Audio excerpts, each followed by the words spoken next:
Special uses of some phrases and words. তো আজকে দ্বিতীয় ক্লাসে সবাইকে স্বাগতম। আগের দিন আমরা 5 নাম্বার পর্যন্ত পড়েছিলাম। Was born, had better, would rather, let alone, have to, has to, এগুলো পড়েছিলাম।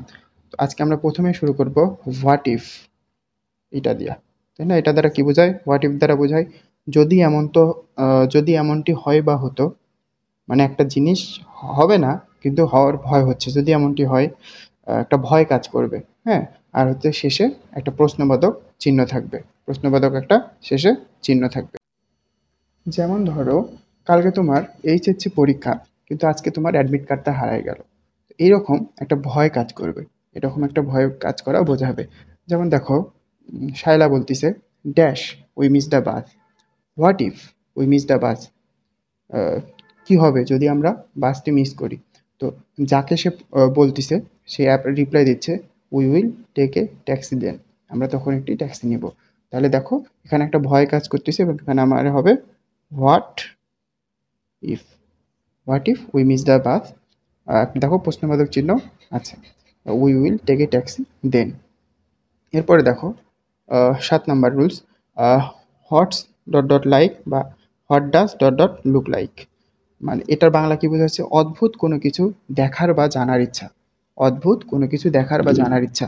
আহ, এটা সহজে মনে রাখা যায়, কারণ এই সবগুলো রুলসের মধ্যে এইটাই একটা রুলস যেখানে তোমার দুইটা, তোমার হচ্ছে আন্ডারলাইন মানে শূন্য স্থান থাকবে দুইটা, আর হচ্ছে শেষে কিন্তু একটা প্রশ্নবোধক চিহ্ন থাকবে। হ্যাঁ, তো দেখো, সন মানে পুত্র তার বাবাকে বলছে dash an alien dash that. হ্যাঁ, তা হোয়াট ডাজ, আমরা এখানে দেবো what does an alien look like that, মানে একটা এলিয়েন দেখতে কীরকম বাবা?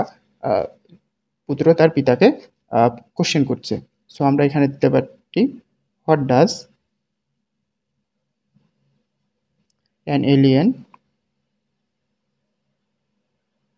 Look like that. সো আশা করি বুঝতে পারছো, এবং এটারও শেষে কিন্তু একটা প্রশ্নবোধক চিহ্ন থাকবে। এরপরে দেখো 8 নাম্বারটা কি আছে, would you mind. Would you mind মানে কিছু মনে না করলে। ধরো এটা নর্মালি একটা অপরিচিত ব্যক্তির সাথে তুমি যখন কথোপকথন করবা, তখন কিভাবে করতে পারো? ধরো তোমার একটা অপরিচিত কোনো ব্যক্তির থেকে একটা হেল্প চাও, তুমি কি তাকে অর্ডার দিতে পারবা, আমার এই কাজটা একটু করে দেন তো, বা এই কাজটা একটু করে দেয় তো? এভাবে বলতে পারবা? এভাবে তো বলতে পারবে না। তখন তোমাকে বলতে হবে would you mind. Would you mind দিয়ে তোমাকে কোশ্চেনটা করতে হবে, এবং এক্ষেত্রে ভার্বের সাথে একটা আইএনজি থাকবে। হ্যাঁ, দেখো একটা এক্সাম্পল দিচ্ছি, I can not carry the bag on my back. মানে আমি এই ব্যাগটা আমার হচ্ছে কাঁধে বহন করতে পারছি না। তো আমি এখানে বলবো উড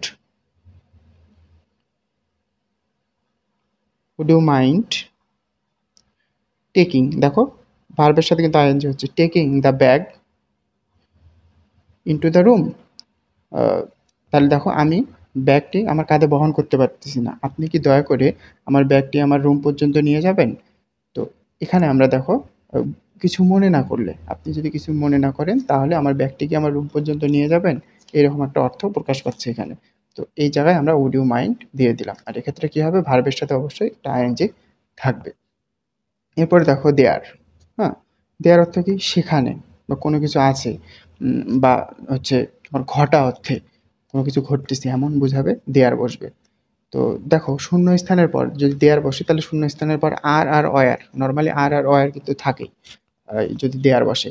এবং এছাড়াও তোমার থাকতে পারে লিভড, ইজ, ওয়াজ, এগুলোও থাকে। দেখো dash R many nice hotel in Dhaka. ঢাকায় অনেক ভালো ভালো হোটেল আছে। ও এখানে কিন্তু একটা তোমার প্লেসের নামও, প্লেসের কথাও উল্লেখ থাকবে। তো এখানে আমি দেয়ার কিন্তু ইজিলি বসাইতে পারতেছি, there are many nice hotels in Dhaka.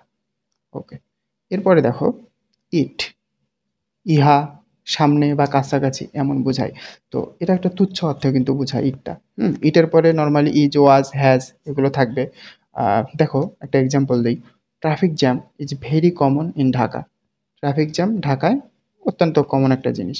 এরপরে দেখো কি বসবে, এটা কিন্তু তুমি বুঝতেই পারবা ইট কখন বসবে। সো এখানে বসবে একটা it, it is hampering us a lot. So traffic jam is very common in Dhaka, it is hampering us a লট।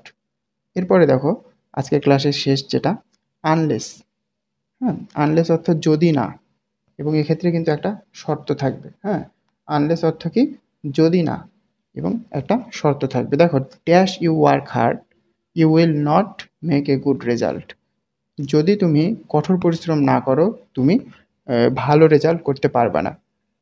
তাহলে এখানে আমার কি হবে, এখানে আমি লিখতে পারি unless, unless you work hard you will not make a good result. So আজকে আমরা কী কী শিখলাম? আজকে আমরা শিখলাম what if, what dot dot like বা what does dot dot look like. এরপর কী শিখলাম? Would you mind. এরপরে শিখলাম দেয়ার, ইট এবং আনলেস। আশা করি আজকের ক্লাসটা বুঝতে পেরেছো। পরবর্তী ক্লাস দেখার জন্য আমন্ত্রণ রইল। ধন্যবাদ।